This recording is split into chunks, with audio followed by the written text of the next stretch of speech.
I was going to say good evening, but it's still light out there, so I could say good afternoon to everyone. And I'll ask you first, can everybody hear me? Yeah. I'm a bit hoarse, as you can hear. I have a bit of bronchitis. I'm not going to get any worse than that. But if anybody at any stage can't hear me, please just put your hand up, and I'll see when I sort the microphone out. It's just I might not have it near enough to me. Thank you to everybody. Thank you to Maggie for asking me here, and thank you for you coming here tonight. It's great to see so many people who are interested in genealogy, and of course genealogy in Beara has a life of its own. And I have to say, there's a person here tonight who I have been corresponding with for a good while, Mike Riney. Like to say Mike down there, and he has wised me up about a lot about the differences in genealogy in Beara compared to the different things that we might find in other parts of Kerry. This is totally different here. Now, he really knows a lot more about genealogy here than I do, so I will advise you wait until tomorrow to hear what he has to say. But I'll deal here tonight with three things really. The first one, I suppose, is that I am talking to people, some of really beginners, some who'd like to get along a bit further than they are, and some people, obviously like Marianne, whose stuff we see in the wall down here, their family tree, who's very advanced. So I'm trying to kind of take everybody into account when I talk. Okay. Now, so I will start with the beginners first. So please have patience, the people who have gone down this line already. But I would say there's no magic formula. You should start really with your living relatives and record as many details as possible. I have done maybe 800 or 900 research reports on new Kerry people from all over the county, in all parts of the world, but I suppose mainly in America, in Australia and in New Zealand. And it amazes me, particularly the people that are kind of coming back from those places now, how little they know. They really didn't ask any questions. So I would ask you to, if you're here now, think who your father was, his father, and go back through the people, write them down, try and find out when they're born, anything that you can about them. You'll notice as I go along that I do a lot, and my other colleagues will say who work the same kind of business that I worked at. We don't just find a name, a date of birth, a date of marriage, and a date of death, and kind of write the person off. We also try to find out more about them. What was the time they lived in?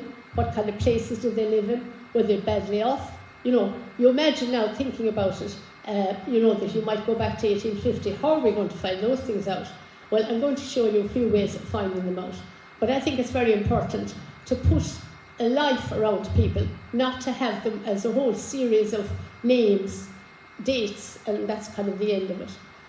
In a way, like you were talking about the graveyard tomorrow, that's what you see in a headstone. You don't know anything else about the person. Like I could walk around the headstones tomorrow and I would come out knowing when people from the area, I'd know where they were from because probably the location would be written down. I'd know when they were born and when they died. But I'd go away not knowing what kind of a life they had or what happened to them. So, as I said, start with the living relatives, record as many details as possible.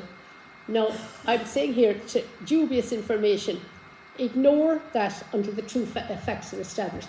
But look, anything that, somebody told you at home, we were related to them, or it's always somebody big we're related to, you'll always find that, I don't know how many people that I guess they want to know, are they related to Tom Crean, are they related to Daniel O'Connell?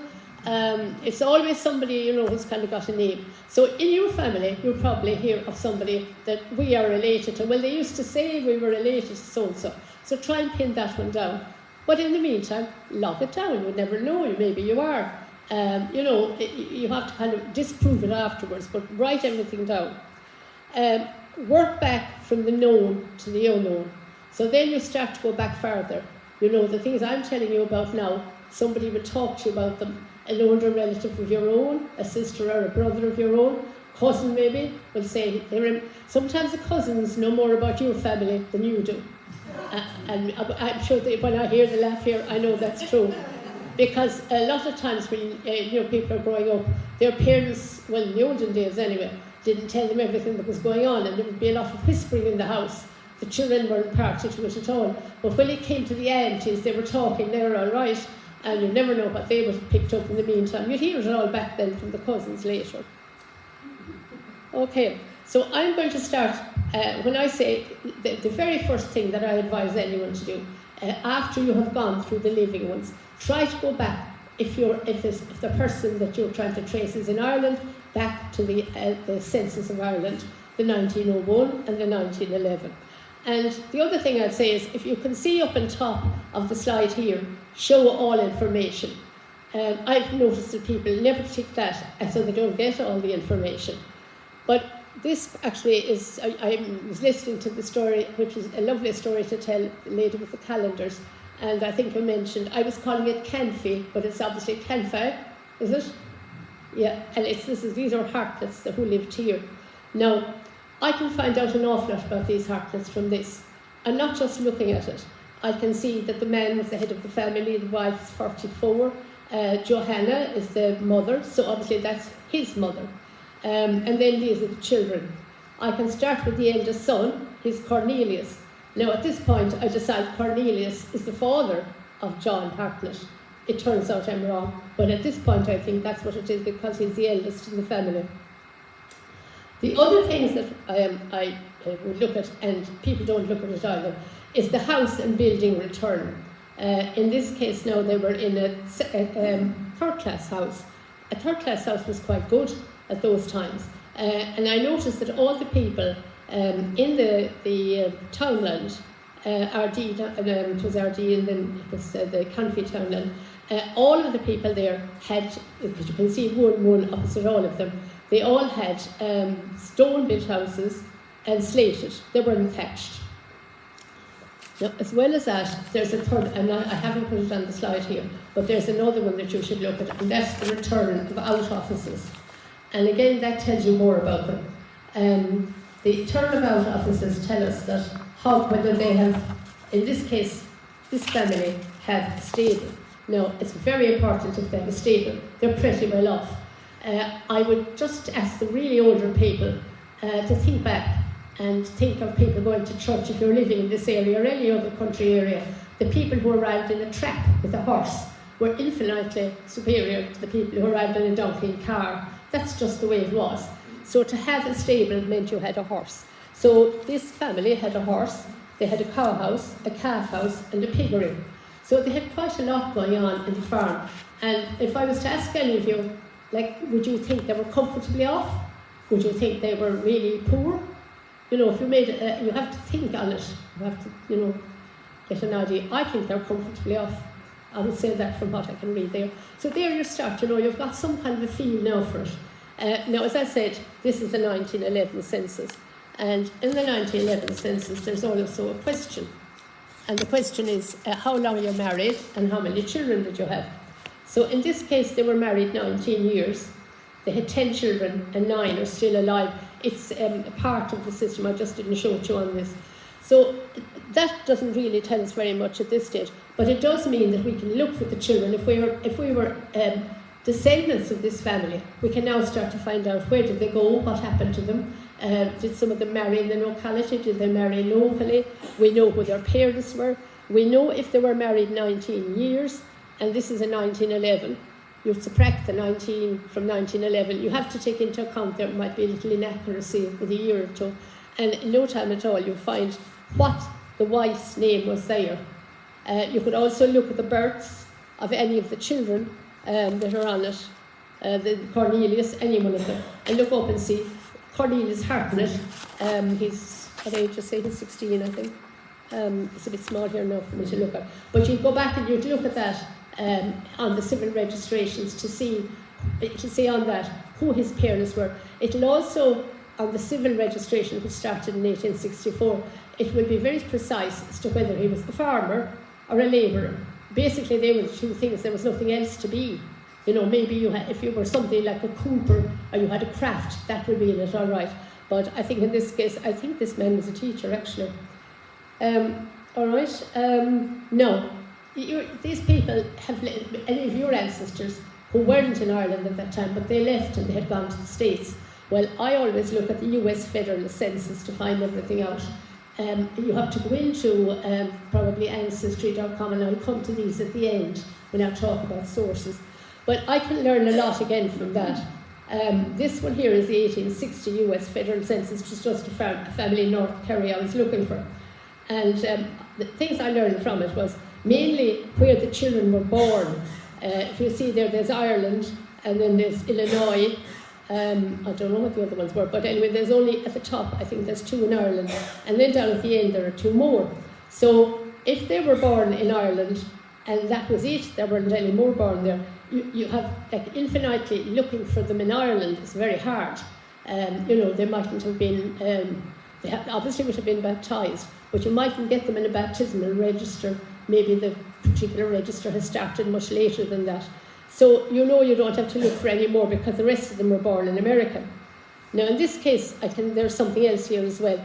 Down at the end, as I said, there are 2. There's Thomas Stack and Edward Stack. Now the householder is called John Slattery, and John Slattery has children of a similar age to Thomas Stack and to Edward Stack. So I know from that John Slattery has remarried Mary Stack. She was obviously Mrs. Mary Stack.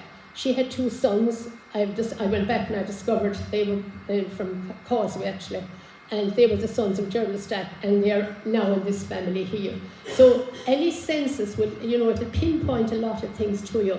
The other thing is, if I pull this out, it's in the middle of a whole lot of other people's and a whole lot of names, and in no time at all I can see that a lot of the other names in this particular area, where was it? It was in St. Louis City. A lot of Irish names there. So, that starts to tell me, were there why did that man go there? Were there relations there already? Basically, this man, he was a butcher, and there seemed to be a lot of butchers in that particular place. So maybe there was an abattoir, there was something there. And this is how people sent for other people. Like our ancestors, the immigrants, they didn't get a notion to get up and go. They just wanted a job, that's the start of it. Somebody put them in touch with a job or said, I have a job when you come here. And that's why they went to a particular place. They didn't just take off and hope for the best and not knowing what was going to happen next.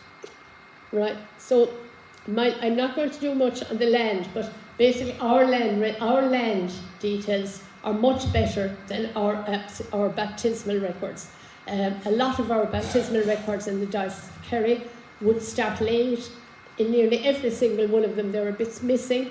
Like when I ring up places, and I'm not doing it anymore, but I used to, and told there's a whole 6 years missing of births, or a whole 6 years of marriages or whatever.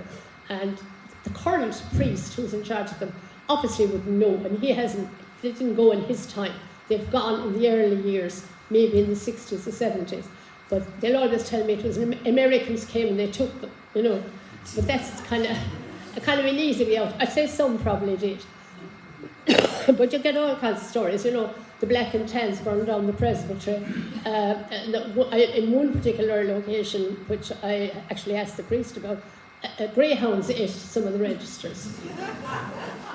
So over the years I have a couple of bad experiences, what I would call bad experiences, in that I was allowed in to look at registers while the priest in one case went away to make his dinner because he lived alone.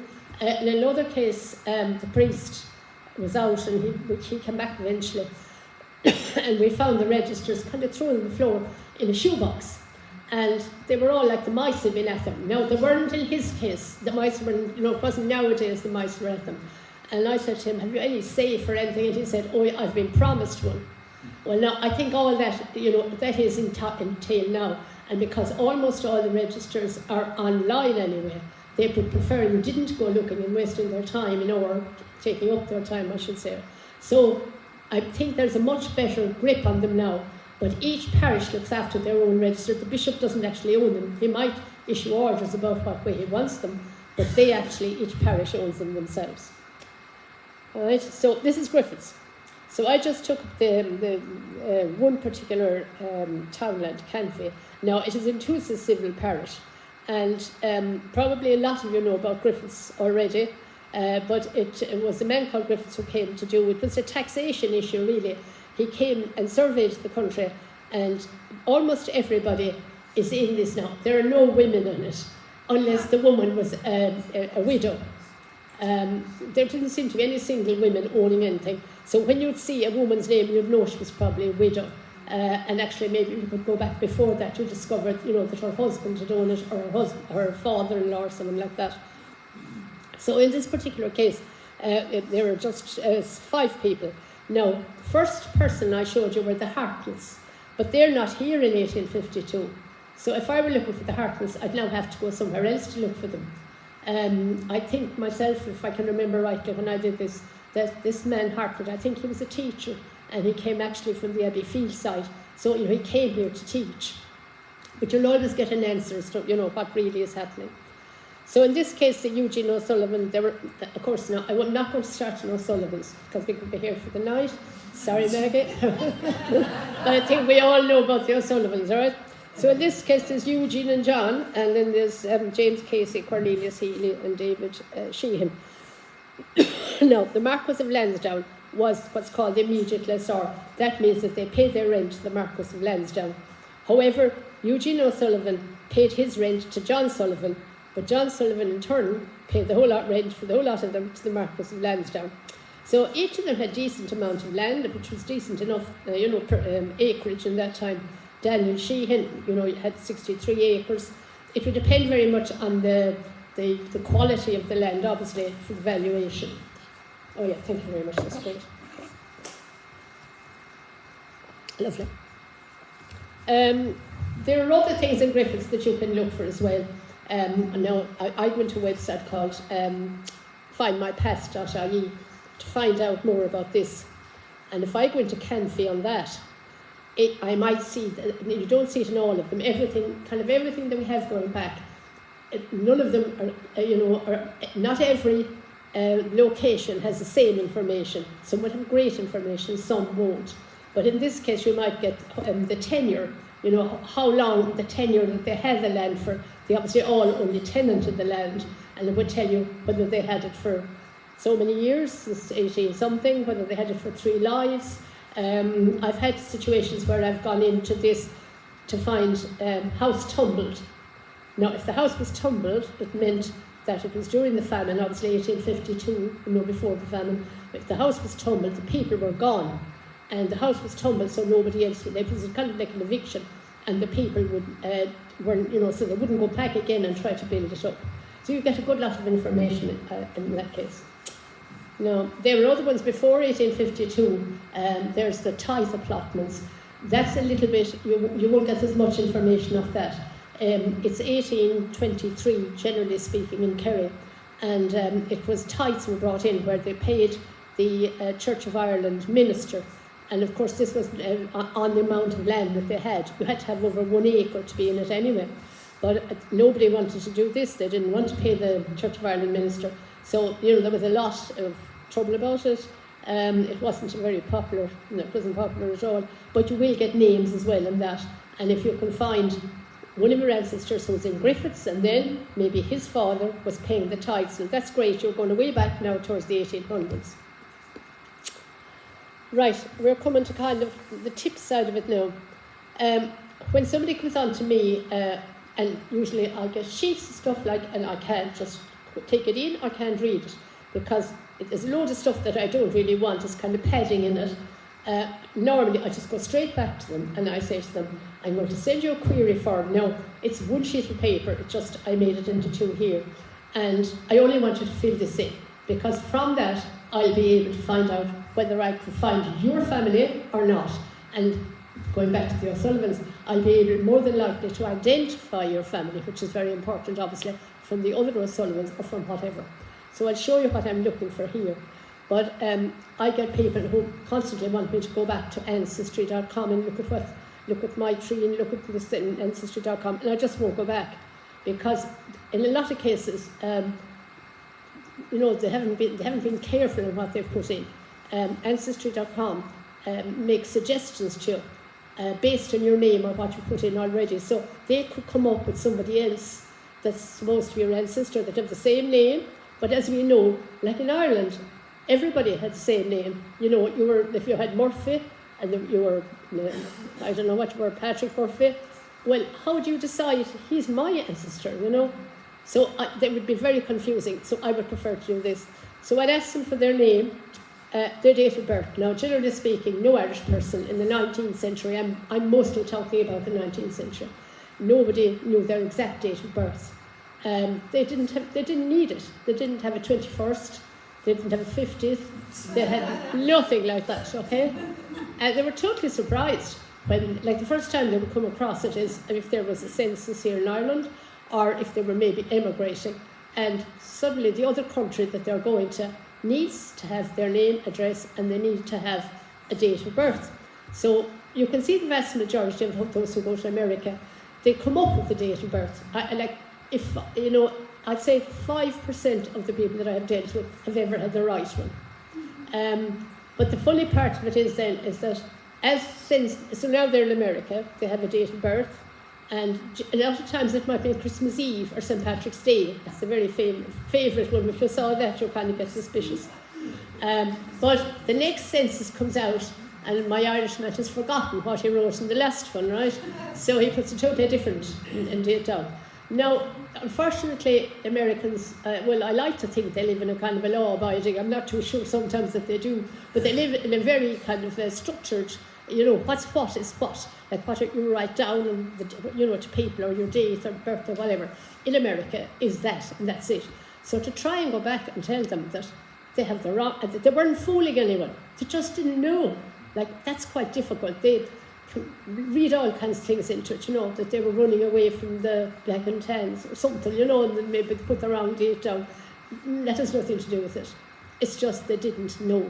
So I always, here I have a date of birth approximately, place of birth. Now again, you would get a lot of people who are, trying to generally you see the Irish person went out around 1850 to 1870 or even 1890. And the minute they got to whatever the country was, I keep picking America, but could be Canada, could be Australia, New Zealand, they started working, and that's all they were interested in.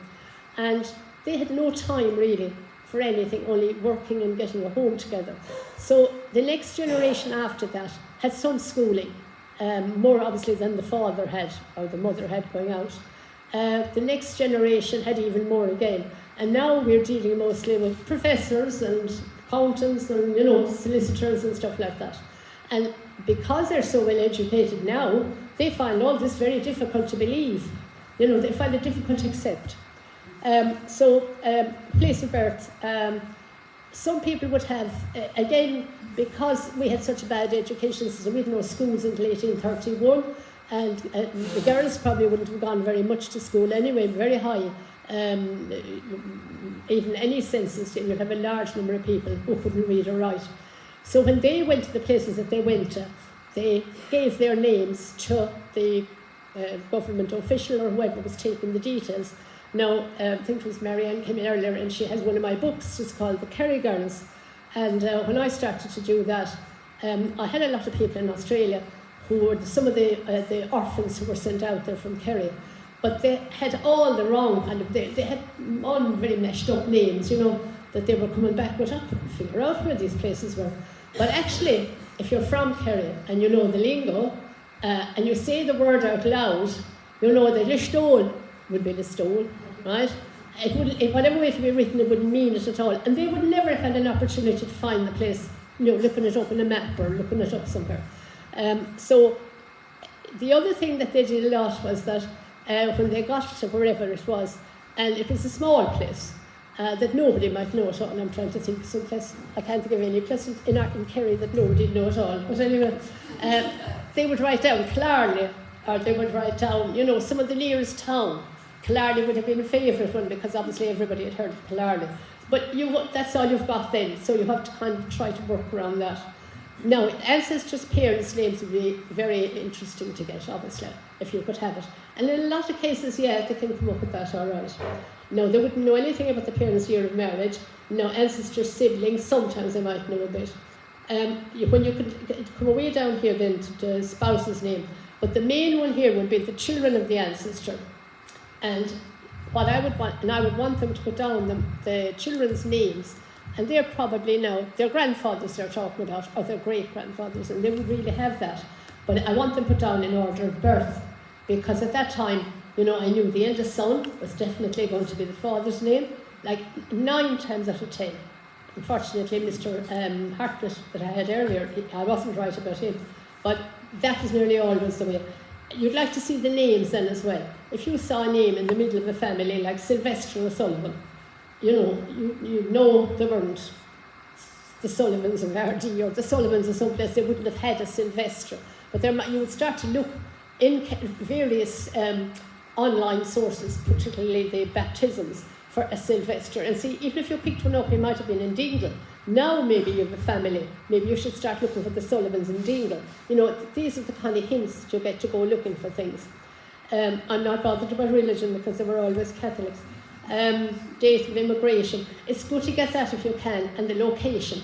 And why I want to know that is, again, if I'm told that they went roughly around 1852, quite a lot of people obviously went during the famine and after it. And a huge number of people went again in the 1890s because there was land wars and there was no work or anything, you know, so it was another time of going.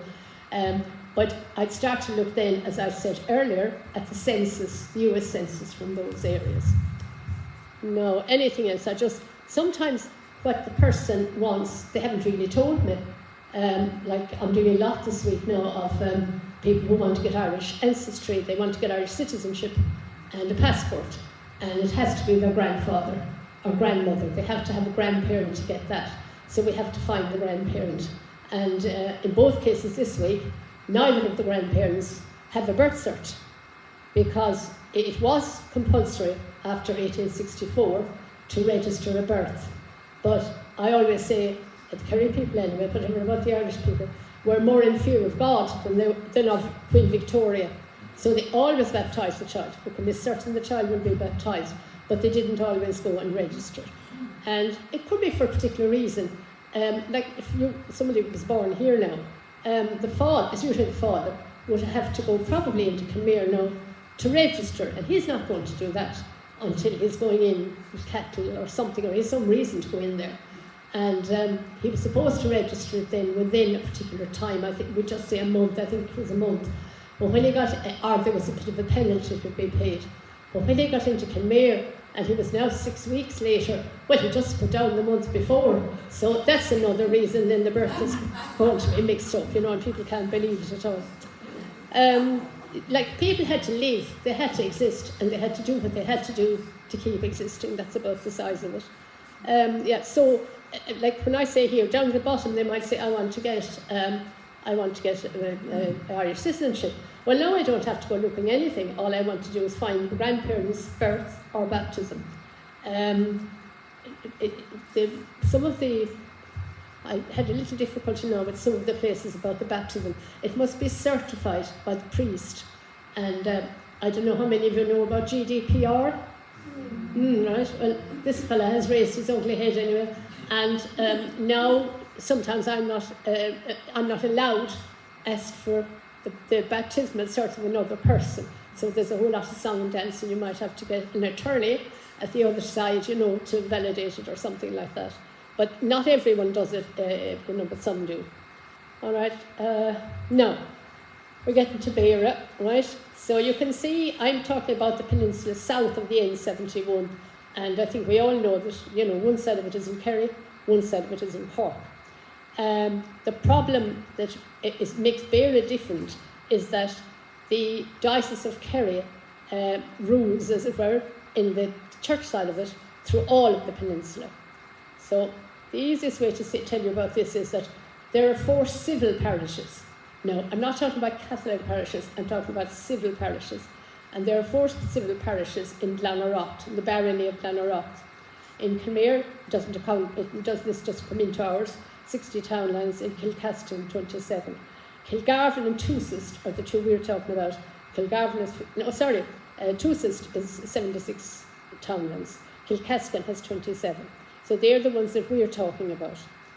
And what happens here is that, and anybody, whoever wants this, if they just email me, I can send this on to them. So on one side you've got the church. So if you're looking for baptisms in Tuathist, in Éigse, Éigse, Castletown, Beara, you go to the Catholic parish in those particular places. And I am listing here as well the dates that you'll get the information from. And you'll see, that both Tuathist and Glengarriff-Bonan really start very late, 1846. Castletown Beara starts in 1819, which is great to get them so early. Now, you're looking for somebody then, a civil registration. That's my case that I was talking about, that we're looking for the grandparents. They would be from 1864 on. And the people where you go for those are in a different place. Some of them are in Castletown Beara and some are in Kilmayor. I don't think there's any more I want to say on that. If anybody wants to ask me questions about that afterwards, I'll try to answer them. What else was I going to say? I actually, one of the people I did last week for birth cert, when I found her, she was in Kildare now, it was a Kerry solicitor in New York who wanted to get this for somebody, and the woman happened to be, I think that the man that's looking for it, he's trying to be at Irish citizenship, but he doesn't qualify. But his mother, who's 95, she qualifies, because it's her grandmother that we have to find the birth cert. But when we find it, we can only get the baptismal cert, because she was born in 1863. But we got the certified baptismal cert, and it's gone ahead. Now, I'm not sure that he's ever going to get, this man himself is going to get it through his mother. I don't think that's possible, but we'll see.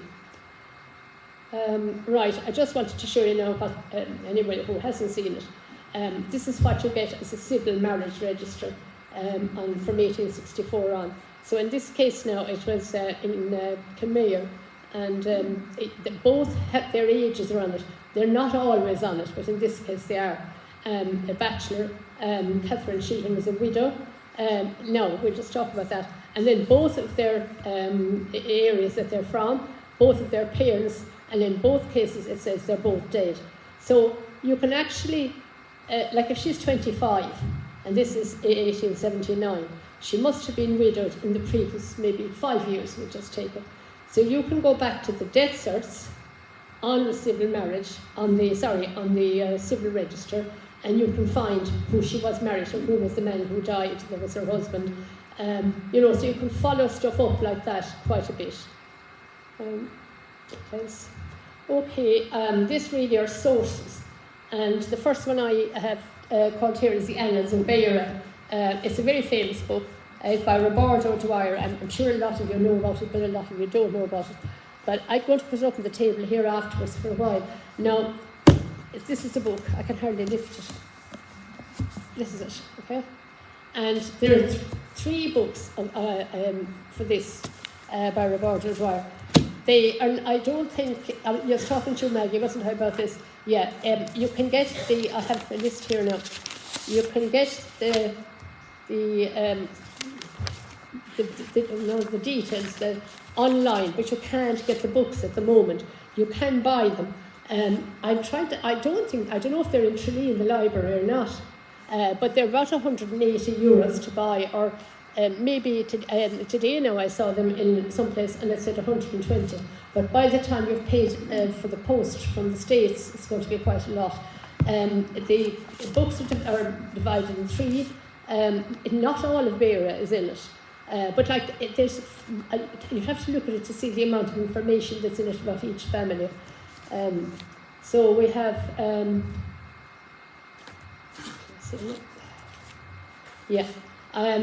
number 1, which is the one I have here, that would be Adrigole and Alahis. Number 2, Beara Island and Éigse. And number 3 was Castletown Beara and Glengarriff. So you don't have Tuathist that I know in it. Mike Riley where are you? Can say I'm wrong if I'm wrong, am I? Oh, did he? All right. No, I don't think I am actually, because if you look up, you'll see this is what it is, yeah. It's only the Cork side.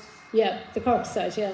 But like they are very valuable if you want to look at them. The one for Irish is So- the one that would have any, if there were any, it would be the new one for the Irish. Oh, is that right? Okay. I have that, but what I would tell you, because I was actually writing back and forth to your board, there is not a lot of telling people. All right. Okay. So actually kitting it now is Yeah, yeah. I don't recommend like buying them. They're far too expensive. There's too much in them, you know. But if you could see them, you can go into family search and see. Can you see some of them?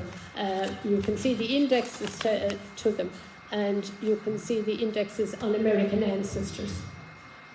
Right. So that's the islands of Beara. Well, I'm glad you told me that now, Marianne. Yeah. The New York passenger lists are very good. You can get them from Castle Garden or Ellis Island. Now, the Castle Garden website isn't working at the moment, but you can get them from familysearch.org.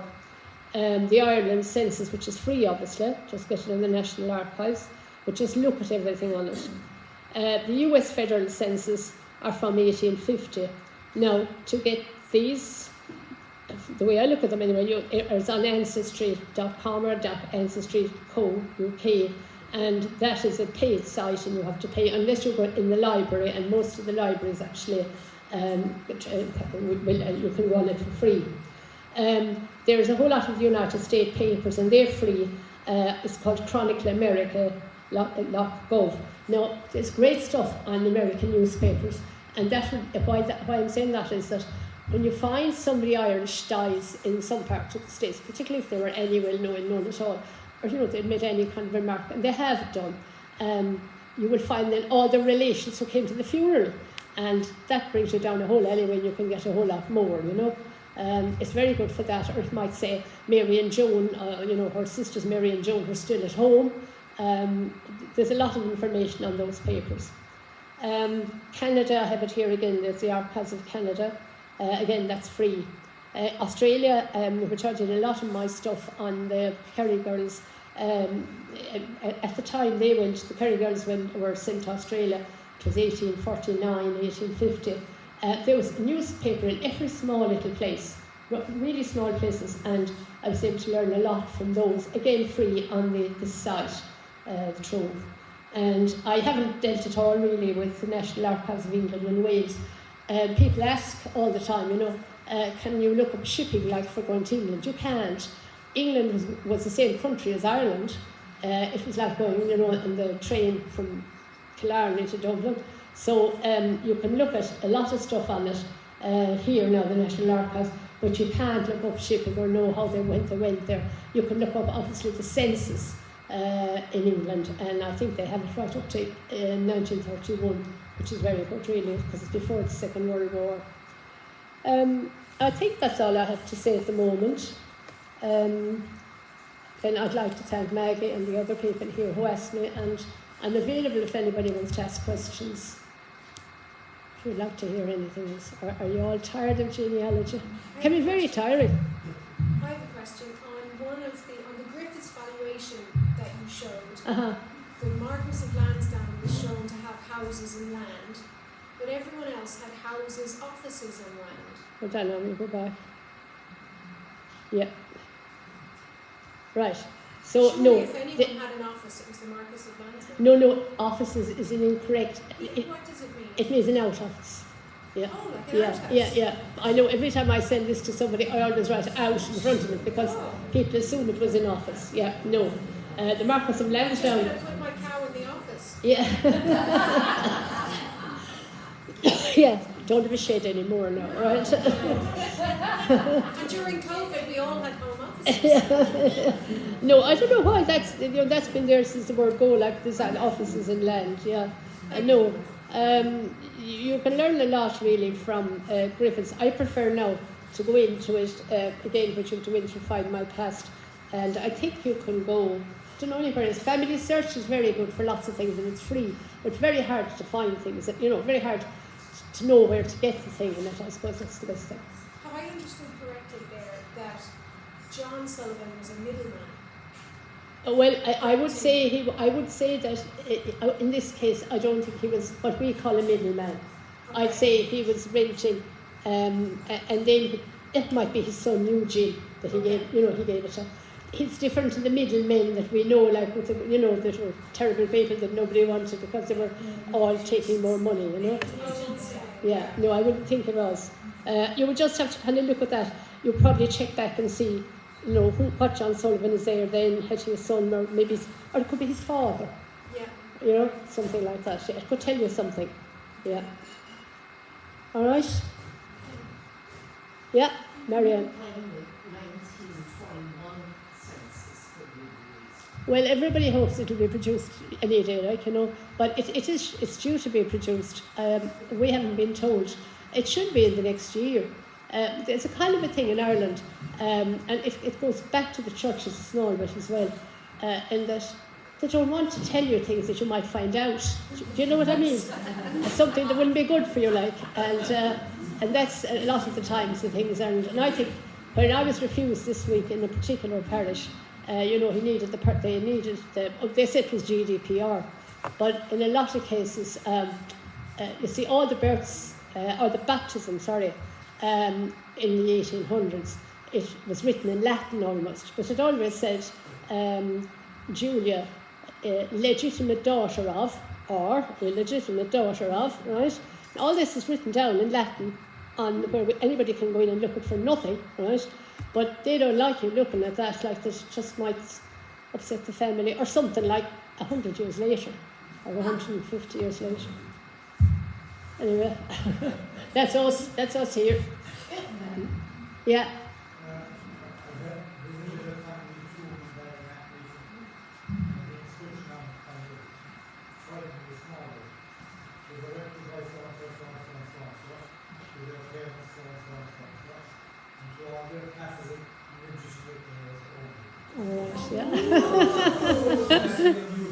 Yeah, and you wouldn't.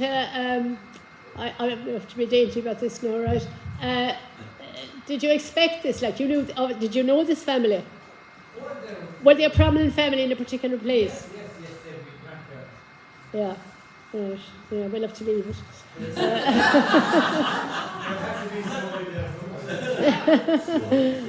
Yeah, I know. You see the funny. You'll see things really that make you jump. You'll see very sad things, and you'll see. Oh, there was another something I came across now. I don't remember the whole details of this, but it was in Causeway, and the priest in it was when I was doing the Kerry girls actually, and the priest in Causeway, what was it? For a full year, all the boys and girls that were baptised had the same name, but like they had the surname of whoever they were belonged to, but they had a very unusual name. We call it Sylvester at the moment. All the boys were Sylvester, and all the girls were. I can't remember myself now. I'll have to get a good name for them. So we called her Juliana. And after a while I realised this couldn't be possible, because they all didn't have those names. And later in life, when they married and things, they had a normal name like John or Mary or whatever. He decided that he also got the name of the father. They were all illegitimate, these ones. And he got the name of the father and he put that in the register as well as calling them these names. He was moved from Causeway anyway to my van. But that's there now for anyone to see, And one of the girls that had gone to Australia, and she had quite a very respectable name, we'll say, in later years, the family, yeah. And she was one of them as well, and she went to Australia. And when she went to Australia, she had her proper name, we'll say Julia or whatever they called her at home. Nobody called the children Sylvester at home or Juliana. But he just marked them down. And it wasn't really against children. It was a kind of, his idea, I think, was he could get at the father. So his own way, he thought he was doing something good, but he was a bit off, Yeah. All right. I suppose we better not get into this kind of conversation now. Keep it clean. Yeah. All right. I think they're all right, yeah. Yeah. All right. And thank you all again. Thank you.